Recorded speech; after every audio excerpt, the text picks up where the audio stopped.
What is the reconstruction that your soul is asking for right now? There are weeks when the sky seems to place a magnifying glass over exactly what we still need to mature within ourselves. And this is one of those weeks. The Barbeau sextile, an aspect currently taking place in the sky, remains extremely active. Yesterday, on Wednesday, the sun enters the sign of Leo, and during the sunset from Wednesday into Thursday, we will experience Tisha B'Av, 9th of Av, which is one of the most intense dates in the Kabbalistic calendar. Throughout history, it has been marked by major events of destruction and separation. However, Kabbalah teaches us a great paradox here. It is precisely where the greatest energetic darkness exists that we also find the greatest potential for transformation. Because all destruction begins when we distance ourselves from our essence, from one another, or from the essence of the Creator. Therefore, reconstruction begins when we make the opposite move.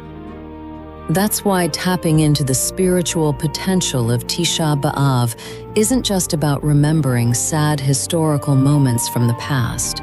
It's about consciously creating more unity than separation. Sometimes this happens through an act of forgiveness.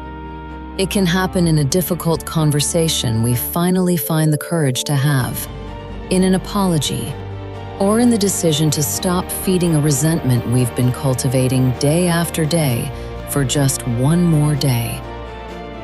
It is exactly in this scenario that the Sun in Leo will form a square with Chiron in Taurus.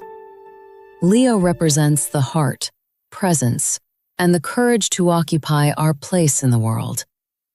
Chiron in Taurus directs our focus toward the relationship we build with our self-worth, our security, and also our wounds.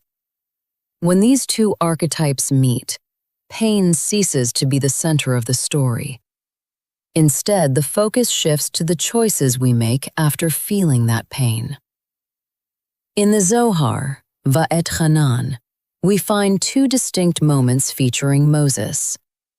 First, when his sister Miriam falls ill, he offers a prayer of just 5 words, En na, refa na la, which means, please God, heal her now.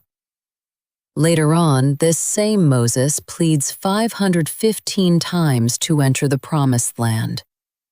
Why does he do this? Why so much pleading? Because he knew that if he entered the Promised Land, he could complete the unification between the spiritual world and the physical world. However, the Creator shows that this work could not be accomplished by a single person, not even one with the potential to do so, because this unification depends on the participation of every single soul. This is precisely why Tisha B'Av holds such a massive, extraordinary potential. The reconstruction of the world does not begin with massive events. It begins when each individual puts an end to a cycle of separation within themselves. This week, I invite you to observe where that choice is waiting for you. Because every time a single consciousness chooses to rebuild rather than divide, all of humanity takes a step forward in that very same direction. Shavua Tov.